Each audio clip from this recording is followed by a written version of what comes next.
दोस्तों बात करने वाले हैं इरेडा स्टॉक के बारे में। देखिए आज इरेडा के अंदर बड़ी गिरावट देखने को मिली। इंट्राडे में भाई 5-6% तक यहाँ पे करेक्शन जा चुका था। देखिए मैं तो मार्केट की वोलेटिलिटी है, एक यहाँ पे आरबीआई की बड़ी जो आरबीआई ने दोस्तों जो बड़ा झटका दिया है एक वो है यहाँ पे।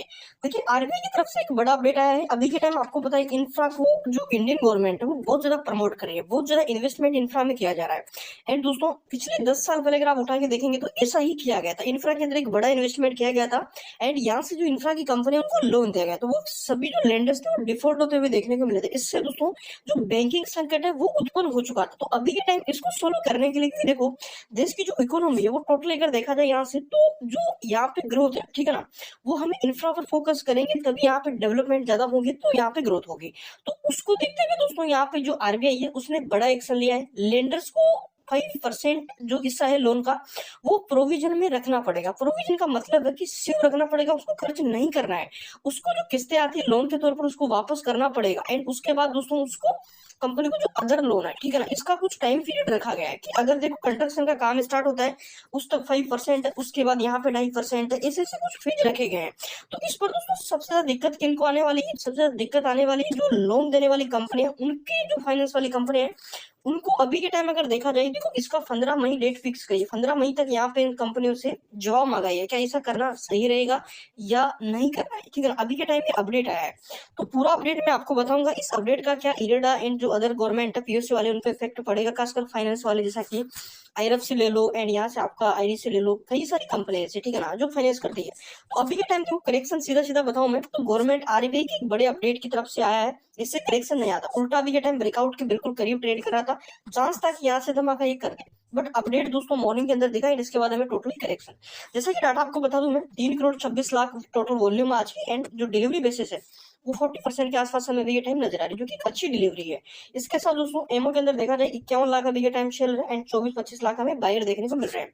इंट्राडे चार्ट में देखोगे कुछ हद तक यहाँ पे जो गिरावट थी वो हमें रिवर्स होते हुए देखने को मिली। मॉर्निंग के अंदर पेनिंग से लिया, इसके बाद हमें टोटली एक साइड बेस करेक्शन। अब हम बात करते हैं अपडेट की दोस्तों कि अभी के टाइम जो अपडेट है इसका इफेक्ट क्या पड़ेगा। एंड देखो जो मार्केट है ना गैप अप ओपनिंग दे रहा है, बट दोस्तों इसको कंटिन्यू नहीं कर पा रहा है। ऑलराउंड यहाँ पे ओपनिंग अच्छी होती है, अगेन यहाँ से हमें करेक्शन दिख जाता है। मेन चीज हम देख लेते हैं दोस्तों अभी के टाइम अपडेट। देखिए दोस्तों अपडेट आपके सामने, आरबीआई के नए अपडेट ने बिगाड़ा सरकारी कंपनी शेयरों का हाल। देखिए दोस्तों 13% तक लुढ़क गए भाव।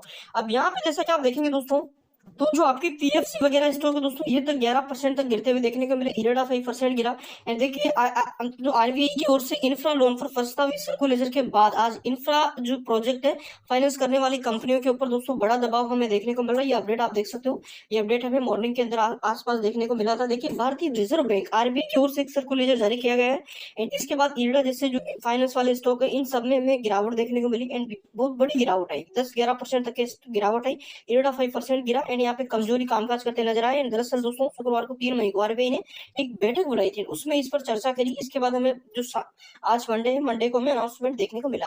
इसके बाद हम बात करते हैं, देखो इसमें दोस्तों केंद्रीय जो बैंक है लेंडर्स लेंडर्स मतलब जिनको लोन दिया जाता है के अंडर कंस्ट्रक्शन इंफ्रा प्रोजेक्ट के लिए ज्यादा प्रोविजन मतलब ज्यादा हिस्सा अलग से रखने समेत कई बातें प्रस्तावित की गई है। साथ ही उन्हें कहा गया है कि किसी भी उभरते स्टेट की गंभीर मॉनिटरिंग करें। मतलब जो भी कंपनी नया प्रोजेक्ट चालू कर रही है उसको थोड़ा सा सीरियसली ले एंड उसको यहाँ पे देखे कि कितना फायदा होगा कितना होगा, बिना सोचे समझे कहाँ पे पैसा वेस्ट ना करे लोन लेकर। क्योंकि इससे अगर मान के चलो गवर्नमेंट इंफ्रा को सस्ता लोन दे रही है ठीक है, रिन्यूएबल एनर्जी को सस्ता लोन दे रही है, तो कंपनी करेगी क्या, लोन भारी भरकम उठा लेगी एंड उनको सीरियसली नहीं लेगी। यहाँ पे अगर मान के चलो कंपनी लॉस कर रही है तो आने वाले टाइम में अगर कंपनी डिफॉल्ट होती है तो भाई सीधा सीधा बैंक बैंक पर संकट आता है। अब आप देखेंगे यहाँ पे कि देखिए 12-13 के अंदर जो साल था उसमें भी हमें इंफ्रास्ट्रक्चर प्रोजेक्ट लोन्स में बड़े स्तर पर डिफॉल्ट देखने को मिले थे। इसको देखते हुए देखिए टाइम ये जो अब नया सिस्टम है ये लाया गया है भारत में, एक बार फिर से इंफ्रा प्रोजेक्ट की रफ्तार बढ़ती दिख रही है। सरकार की अर्थव्यवस्था को मजबूत करने के लिए इन इंफ्रा प्रोजेक्ट को बल दे रही है।